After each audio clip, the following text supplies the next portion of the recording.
ধর্ম ছাড়বেন না বঙ্গোপসাগরে ডুব দিবেন।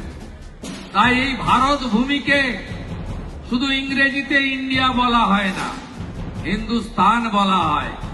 তাই হিন্দুস্তান যত শক্তিশালী থাকবে, হিন্দুরা যত ঐক্যবদ্ধ থাকবে, ততই আমরা সুরক্ষিত থাকব। যেভাবে জনসংখ্যার পরিবর্তন হচ্ছে, একদিকে পূর্ববঙ্গ বাংলাদেশ 1947-এর বিভীষিকাময় দেশ বিভাজন, পাকিস্তানে চলে গেল একটা অংশ। সেদিন পূর্ববঙ্গ, আজকের বাংলাদেশ, পূর্ব পাকিস্তান, হিন্দু কত ছিল বন্ধু? 33%। আজকে 7%। মিছিল হচ্ছে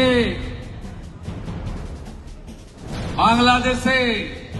এই দুদিন আগে শুক্রবার দিন মিছিল হয়েছে। একটা ইসকনকে ধরিয়া ধরিয়া জবাই কর। ইসকনের আস্তানা ভেঙে দাও, গুড়িয়ে দাও। কেন হচ্ছে? সংখ্যা কমে যাচ্ছে বলে। 51 সাল এই পশ্চিমবঙ্গে হিন্দু ছিল 85%। 11-র জনগণনায় হিন্দু হয়েছে 72%। আর 31-এর জনগণনা, আমার নামটা রেকর্ড করে রাখবেন, আমি তো আপনাদের কাছে পরীক্ষিত লোক, আগে যা বলি তাই হয় পরে। আমাকে রেকর্ড করে রাখবেন যে বলে গেছিল আমাদের বন্ধু শুভেন্দু,